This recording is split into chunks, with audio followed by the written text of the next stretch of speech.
é uma, de certa forma, uma apresentação institucional, mas com esse intuito também de demonstrar como, dentro do governo federal, dentro de uma secretaria, a gente estruturou o tema de redução de risco de forma articulada, né? E também colaborar com esses exemplos que a gente vem trabalhando e, de certa maneira, incorporando isso que o Bruno apresentou. Então, vou falar um pouquinho sobre isso e dois programas e ações estratégicas que a gente tem, que inclusive tem articulação com os municípios, né? Então, os investimentos que a Secretaria Nacional de Periferias vem fazendo é junto aos municípios e também com governos estaduais, mas a intervenção e atuação é nos municípios, então também é uma oportunidade de mostrar como que isso está sendo feito, e alguns aqui talvez já conheçam, inclusive já recebem investimentos nossos, né?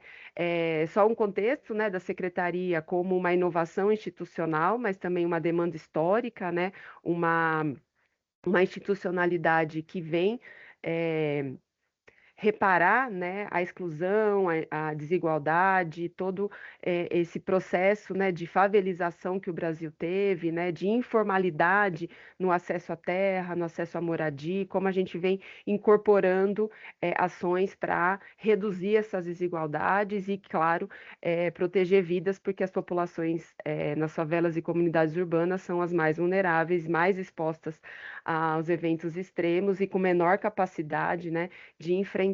E isso está dentro, como eu disse, da iniciativa do governo federal, né, de atuar com políticas integradas, trazer essa agenda de prevenção, e essa foto é muito ilustrativa do que seria, né, e do que é a governança, né, de mãos dadas com diferentes atores, diferentes representatividades, né, racial, étnica, pessoas com deficiência, governos locais. Então, eu acho que ter imagens, né? E a gente gosta sempre de usar muitas imagens das ações que a gente vem fazendo, né? Demonstrando realmente essa integração com os territórios, principalmente. Em resumo, a Secretaria tem aí o foco em políticas públicas integradas, com uma atuação territorializada, né, das favelas, territórios periféricos, promovendo o desenvolvimento urbano sustentável e resiliente. Então, como a gente também propõe intervenções que já sejam para adaptação climática, né, para redução de risco e essa adaptação que é necessária e urgente, envolvendo a participação social, não só na consulta, mas na construção e na execução das políticas públicas, como a gente envolve esses atores como agentes locais, né, para de fato reduzir as desigualdades numa perspectiva mais ampla. Em linhas gerais, né, dentro do Ministério das Cidades, tem 5 secretarias, né, 4 são bastante temáticas, apesar da SNDUM também trabalhar num escopo mais amplo, né, como nós. E dentro da Secretaria de Periferias, a gente tem um departamento específico de regularização, urbanização, qualificação de territórios periféricos, e o Periferia Viva é o programa estratégico, mas que envolve a secretaria como um todo, e o departamento de mitigação e prevenção de riscos, né? E isso também dá uma institucionalidade. Muitos governos locais não têm um departamento específico, às vezes nem tem mesmo a Defesa Civil que atua, né, na resposta, na preparação, na emergência. Então, essa institucionalidade também tem colaborado para a gente desenvolver políticas públicas com foco em redução de risco. E aí, em termos gerais do Periferia Viva, né, que é o acesso à moradia, acesso ao território, acesso a condições de vida com dignidade, a gente vem inovando em ações de governanças e arranjos intersetoriais que eu queria compartilhar com vocês. Então, a urbanização não pode ser pensada só enquanto infraestrutura e não só de atuação no espaço mais precário. Tá passando os slides, né? Espero que sim. Sim, sim. Então, a gente inovou, né? A urbanização de favelas já é uma política do governo federal, do governo Lula, que foi retomado, né, nesse terceiro mandato, mas com uma revisão importante, né, de avaliar que existem áreas, nessa que está demarcada num pontilhado, que precisa de uma intervenção estruturada, né, de infraestrutura urbana, mas esse pequeno recorte, esse aqui é um modelo, né, um exercício, um exemplo do que o Periferia Viva traz de discussão, é pensar a macro área, porque esse pequena porcentagem do território que é mais degradada ou com pouca infraestrutura faz parte de um território mais amplo. Então, como entender as interrelações, né, de mobilidade, de acesso a serviços públicos, né? Então, pensar a urbanização com essa lógica da macroárea e trazendo ações que não sejam só de infraestrutura urbana, melhoria habitacional, regularização fundiária, que são ações estratégicas do processo de urbanização, mas também ações de adaptação climática que envolvam essa perspectiva da macroárea e com intervenções que vão além, inclusive, da infraestrutura, como parques, praças, produção habitacional, equipamentos públicos, né? E como é que a gente vem discutindo isso, né? Pensando numa articulação interministerial, né? Existe um comitê interministerial para a gestão do Periferia Viva, para justamente levar para essa macroárea, não só para a área que vai sofrer a intervenção da infraestrutura, projetos, ações, investimentos que qualifiquem aquele território, né? Bem-estar social, direitos humanos, agricultura, igualdade. Aí tem todo um rol de ministérios, né? Que foram articulados para identificar quais políticas públicas, quais investimentos existem e que podem ser fortalecidos ou direcionados para esse território. E a gente também tem feito essa articulação com os municípios que estão recebendo o programa Periferia Viva, de avaliar daquele território, né, quais são as ações que o próprio município tem de segurança, de educação, de cultura, que podem ser fortalecidos ou priorizados, inclusive, para aquele mesmo território, porque muitas vezes a infraestrutura urbana ela demora muito tempo, mas essas benfeitorias, esses serviços, cursos, atividades podem chegar e já criarem aí um espaço de redução de risco, de melhoria da qualidade ambiental urbana desse território que vai receber a intervenção, né? E aí a gente tem um comitê, como eu comentei, interministerial, que articula as ações federais, né? Mas também a criação desse comitê municipal, para também fazer essa articulação envolvendo infraestrutura urbana, equipamentos sociais, fortalecimento social e comunitário, e tem muito a ver com o que o Bruno falou, né? De atuação no território, inovação, tecnologias e oportunidades, que está dentro do que a gente define como plano de ação Periferia Viva, né? A gente tem um comitê que os ministérios indicam as ações, mas não são todas que vão para aquele território. A gente precisa saber realmente o que aquele território precisa, o que é prioritário, o que a população, as instituições, os governos locais identificam que o programa possa potencializar e fortalecer naquele território. Por isso que o plano de ação é estratégico, né? Para que a gente faça uma articulação vertical, governo federal, estadual, municipal, acho que aí é um grande arranjo, né? Federativo e de governança que a gente vem estruturando, mas também uma articulação horizontal, tanto no governo federal quanto nos governos estaduais e municipais, envolvendo diferentes secretarias, áreas setoriais, para justamente pensar políticas que possam ir ao mesmo tempo, de forma diversificada, para o mesmo território. E isso a gente pode reduzir a questão do risco e as situações de desastre de forma ampla, né, envolvendo comunicação, cultura, infraestrutura naquele território. Esse aqui é um exemplo, né, dessa matriz interministerial que a gente vem construindo. Então, a infraestrutura urbana é o que o Ministério das Cidades, a Secretaria Nacional de Periferias tem de investimento, mas a gente pode oferecer e potencializar outras ações no território, nesses outros eixos do programa Periferia Viva, com a parceria, né, com o Ministério da Educação, Saúde, Cultura, Meio Ambiente, e esse arranjo, como eu comentei, a gente vem levando também para os governos locais, como avaliar as secretarias, os orçamentos, os projetos que estão previstos para o município, que possam ser potencializados, priorizados, desde o recurso do próprio governo federal, dos outros ministérios, mas também com os recursos e as ações das secretarias municipais.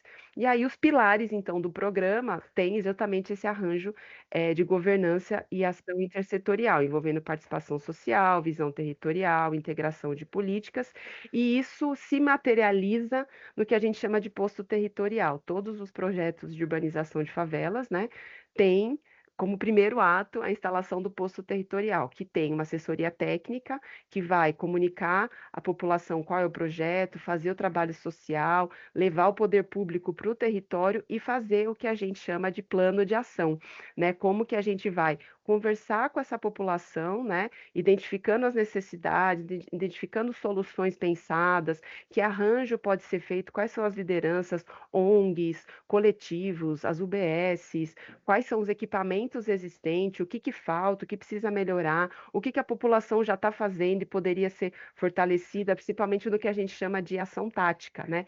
Como eu disse, infraestrutura demora muito, né? O que que pode ser feito imediatamente? Ah, é um mutirão de limpeza, é uma escadaria, é uma reforma na UBS, que ações que podem ser feitas naquele território que já vão dizer que as ações estão em andamento, né? E pensar num plano de ação realmente adequado àquele território. Não dá para a gente vir daqui no governo federal e dizer o que precisa ser feito. É importante saber que a gente tem possibilidades, tem investimentos de vários ministérios, conta com apoio municipal, mas o que que a população também acha que é importante e também se integra nesse processo. Aí eu vou deixar o guia do plano de ação do Periferia Viva, que tem um pouco do que o Bruno falou, né? A leitura do território junto com a comunidade, a definição de prioridades, né? O que que eles acham que é relevante, prioritário, emergencial, o que que já pode ser implementado. Às vezes, numa reunião já sai um mutirão de limpeza, já tem ali um indicativo e aquilo já acontece. Ah, uma reorganização, por exemplo, na coleta de lixo, que é um tema sempre muito relevante nesses territórios. Então, às vezes, ações pontuais que podem já ser feitas já saem dessas conversas, né? Já saem dessas ações e pensando, né, o resíduo, o lixo acumulado como uma vertente importante, né, de potencialização dos riscos de desastre, seja questões sanitárias, mas quando vem uma chuva, entope um bueiro, se é uma área de encosta, pode potencializar um deslizamento. Então, o tema do resíduo é muito estratégico também, não só para a qualidade ambiental urbana do território, mas como uma ação também considerada de redução de risco, né, e de situações de emergência. Além disso, né, queria trazer também a estratégia Periferia Sem Risco, que está, como eu já comentei, né, permeando todos esses territórios, não só no investimento de urbanização, mas também em outras ações que a gente vem desenvolvendo. Eu gosto muito de demonstrar esse caso, né, que é um caso que a gente herdou do governo passado e que a gente tem potencializado com Periferia Viva, que é a urbanização de favela do Maciço do Morro da Cruz, em Florianópolis, que é uma área, né, de assentamentos informais com risco de deslizamento, e parte das ações de urbanização envolveram, né, no caso da comunidade Caeira, que é um dos exemplos, a área bem maior, trabalhou, né, com muro de contenção, então como envolver os temas, né, de intervenção para redução de risco como uma intervenção urbana, pensar na moradia, na provisão habitacional também como uma estratégia de segurança, de permanência, né, para essas comunidades, e isso também fez parte do comitê local, né? Foi feito um trabalho também de diagnóstico, de participação social, e essa imagem das reuniões são as clássicas, né? Mas é muito importante que haja esses espaços de apresentação do projeto, de escuta da população, inclusive de validação do que está sendo proposto. Às vezes está se pensando uma escadaria, uma rua, e a população diz: não, a gente não passa por aqui, a gente passa pelo outro lado. Ou uma área que não era considerada, é considerada, a gente quer fazer um parquinho nessa área. Não, mas as crianças gostam dessa área, porque as mães estão mais próximas, as casas estão viradas para esse lado. Então, são pequenas intervenções que podem ser pensadas, né? Então, muitas vezes a participação é pensada como um empecilho, ela é demorada, ela realmente demanda aí uma atenção, uma paciência, uma escuta atenta, mas ela qualifica muito os projetos e dá essa validade e essa respeitabilidade, inclusive, da população como agente participante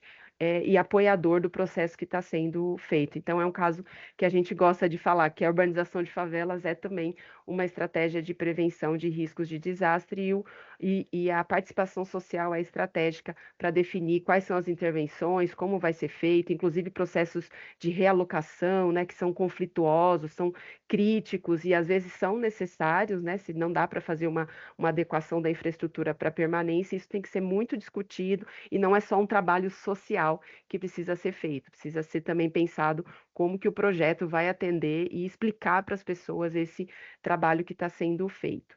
E especificamente, não sei se eu tenho mais uns 10 minutinhos, o Periferia Sem Risco, que é essa estratégia mais ampla, né, voltada para redução de risco, que envolve qualidade ambiental urbana, redução de risco e participação social.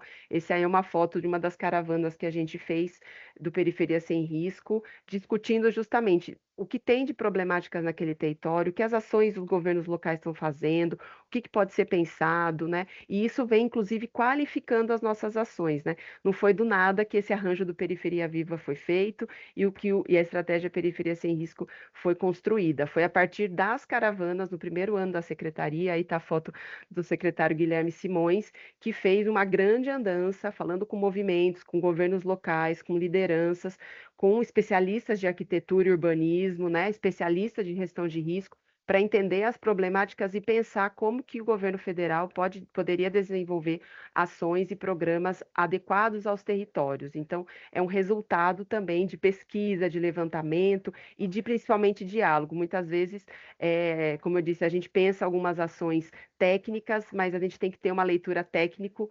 comunitária, técnico-social, porque a intervenção vai servir e vai ter a dinâmica do território. Então, a gente precisa entender essas dinâmicas e adequar as nossas ações para essas realidades. E aí a gente tem aí três eixos estratégicos, que é infraestrutura, planejamento e comunicação, como que a gente envolve a redução de risco também como uma ação transversal, estratégica, né, de articulação governo federal, governos locais, mas especialmente com os agentes territoriais, seja das comunidades que vão receber as intervenções, seja dos atores que fazem parte desse processo. Então, vou dar uma pincelada também, a contenção de encostas é uma das ações estratégicas, né, que está no novo PAC, como o programa Periferia Viva, né, e a gente vem buscando inovar, esse é um exemplo de Pernambuco, Recife, de como a gente tem vinculado a contenção de encosta como uma intervenção urbana, né, a gente não quer mais... esqueci, acho que é o Alan Lavelle que fala, soluções band-aid, né? Que a gente lá segura a ladeira. A gente não quer obra para encosta, a gente não quer obra para ladeira, para barreira, a gente quer obra para as pessoas. Então, como a intervenção ela pode ser pensada, e não só porque está colorido e virou um mural, e isso tem sido feito bastante, inclusive em Pernambuco, mas que ela contemple equipamentos sociais, né? Adequação urbana, que seja um espaço realmente de vida das pessoas, né? Então, esse é um exemplo que a gente vem construindo de pensar as intervenções de redução de risco como intervenções urbanas. E, para isso, precisa de uma integração com as secretarias municipais, com a comunidade, identificar onde, como, o que é técnico, né, de contenção que precisa ser feito, isso tem que ser compreendido, mas o que, que pode ser ajustado dessa intervenção que possa responder às demandas, principalmente de áreas de lazer, áreas verdes, né, que possam melhorar a qualidade urbana ambiental do território.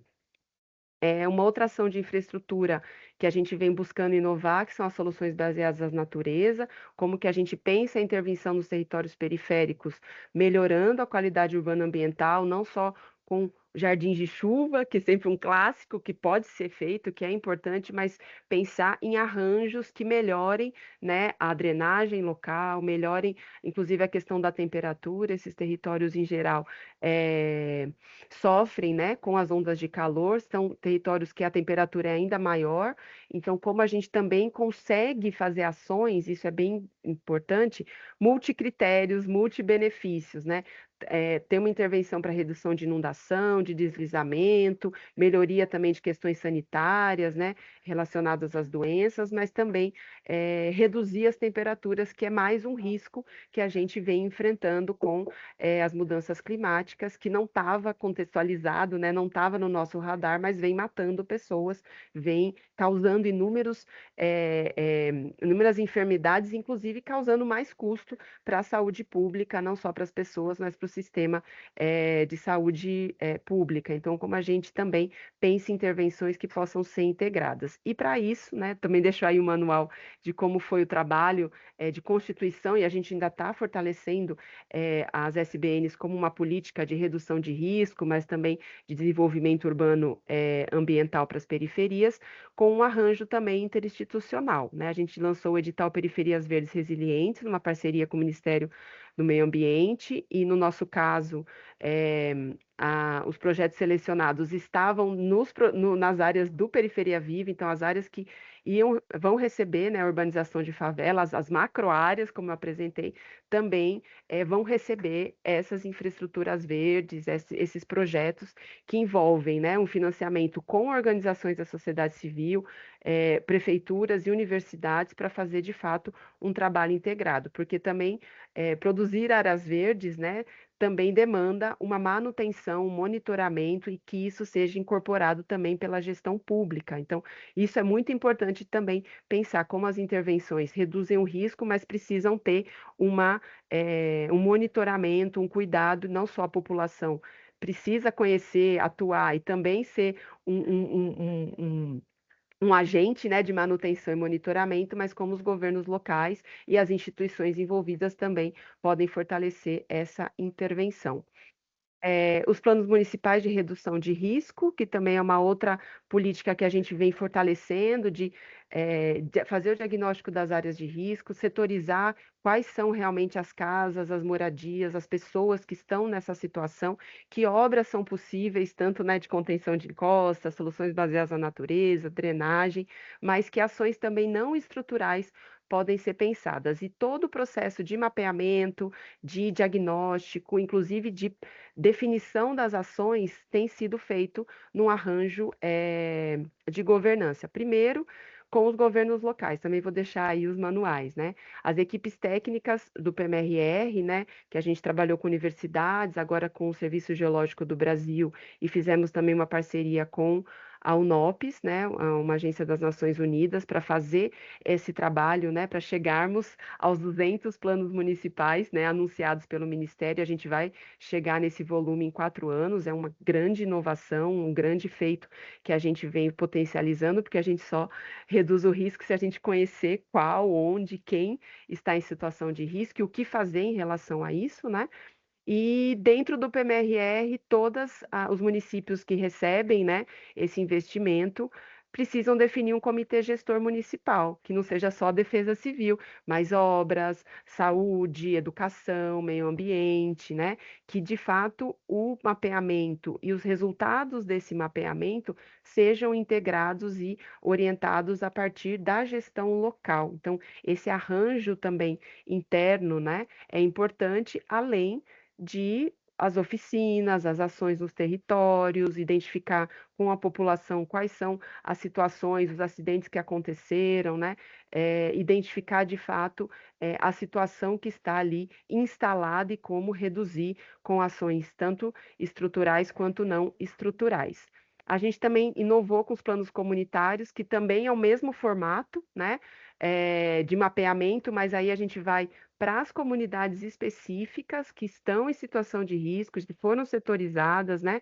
E faz esse diagnóstico participativo. Os PMRRs têm isso, mas não de forma amplificada, isso é feito pontualmente nas regiões setorizadas, mas o plano comunitário ele é específico, como a comunidade identifica os riscos, faz essa integração também com conhecimento científico de diagnóstico dos mapas de risco que foram feitos, identificando também os saberes locais e pensando ações de adaptação, com foco principalmente em soluções baseadas na natureza. Então, como a gente também produz conhecimento local que fortaleça, né, esse diagnóstico, tanto para a comunidade quanto para os governos locais também atuarem nesse território, e que medidas podem ser fortalecidas a partir dessa política. A gente também tem um investimento nisso, e aí eu deixo também mais um guia aqui dos PCRAs, os planos comunitários, que justamente fazem a identificação das lideranças, dos grupos específicos,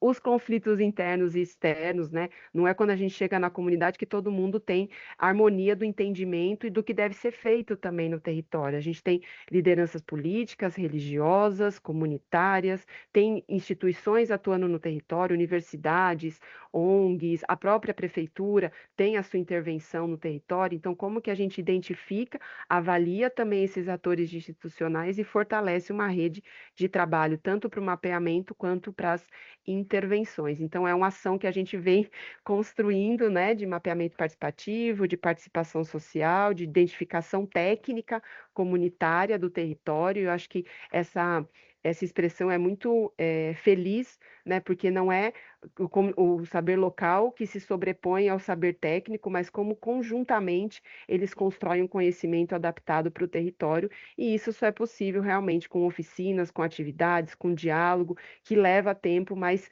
qualifica os resultados, qualifica o diagnóstico e as intervenções que vão ser feitas, né? A gente está aqui falando sobre isso, né, nesse curso, porque realmente é efetivo.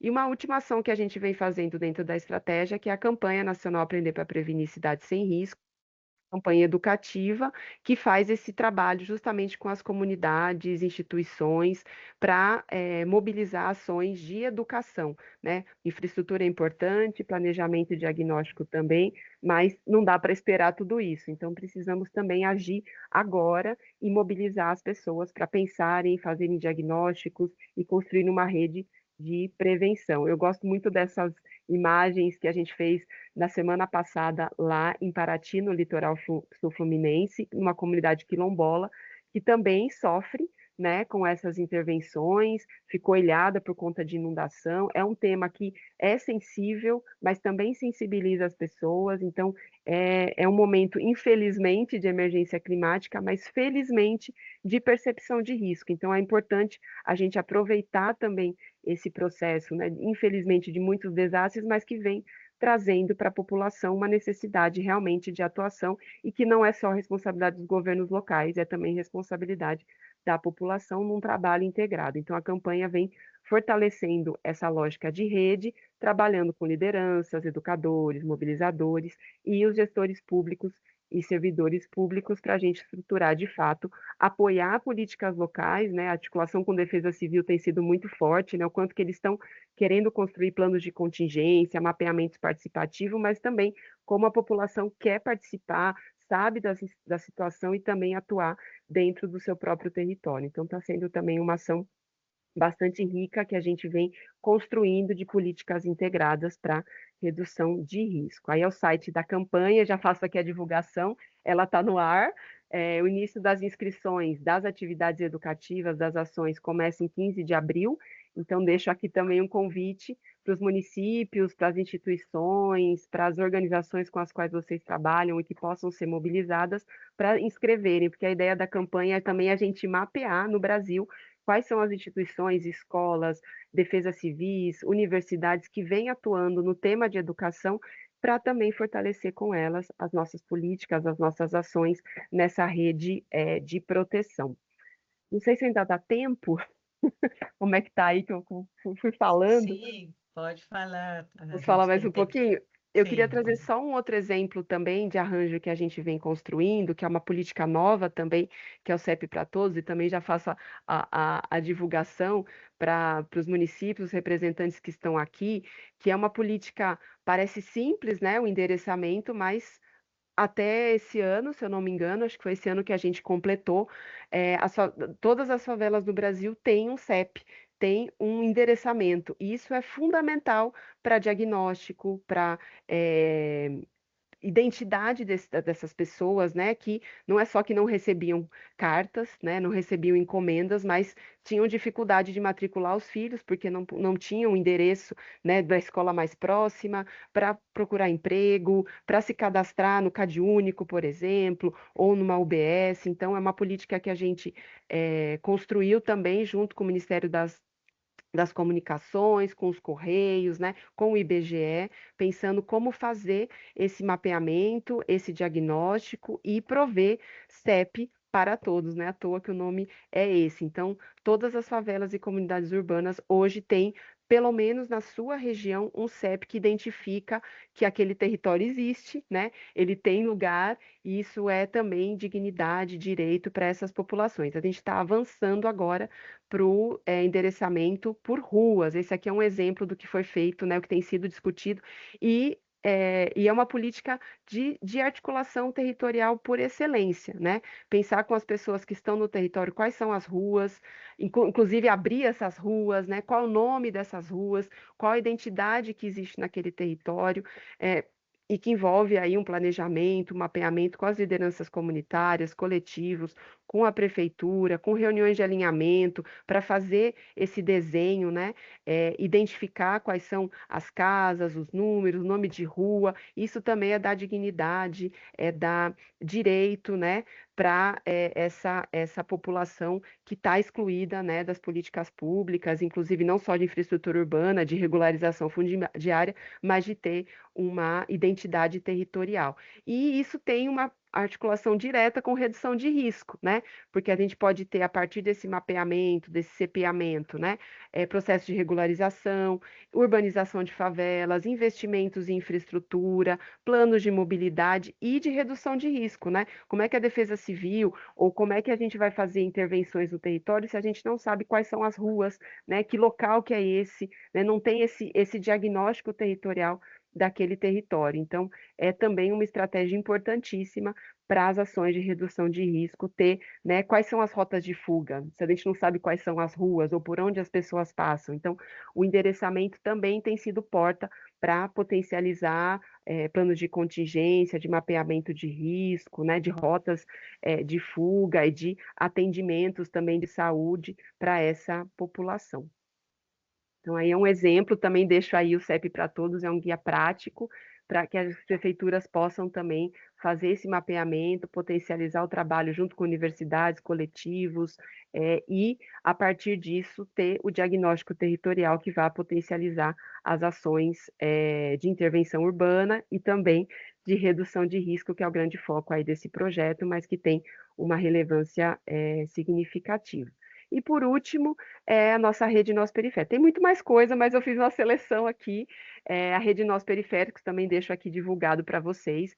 É uma plataforma que foi criada aqui na Secretaria justamente para mapear todos os atores que estão envolvidos nas políticas que a gente vem investindo, mas também que atuam com tema de urbanização, direito à moradia, redução de risco, né? Toda essa articulação que não envolve só as iniciativas populares, né? Os coletivos, mas também governos locais, e aí é um espaço também de divulgação de oportunidades, de editais, de chamamento para as ações e articulação dos trabalhos que vão sendo feitos, e é também um espaço para ser utilizado pelos governos locais. A gente tem o mapa das periferias, que é uma plataforma onde a gente identifica os investimentos, quais são as iniciativas, o que está sendo feito, inclusive um dos grandes resultados da nossa campanha Cidade Sem Risco, Aprender para Prevenir, é mapear onde estão, né, as instituições, as escolas, os governos, as comunidades que atuam, porque isso é fundamental para a gente potencializar arranjos, articulações e fortalecer a governança nos territórios. Também deixo aqui o convite para vocês acessarem, se cadastrarem e ser também um portal para que seja possível divulgar e conhecer as ações que estão sendo feitas, e o Mapa das Periferias é também essa plataforma para vocês acessarem. Podem entrar lá no município de vocês, quais são as redes que a gente tem da Secretaria e que podem ser potencializadas. A gente tem alguns depoimentos de algumas iniciativas que acessam o mapa para ver quem também está trabalhando com o tema, quais são as iniciativas que estão nos territórios, porque essa informação é muito importante para a gente potencializar realmente diagnósticos, ações e articulação no território. É isso, tentei ser breve, é muita coisa. Espero ter colaborado e estou aqui à disposição.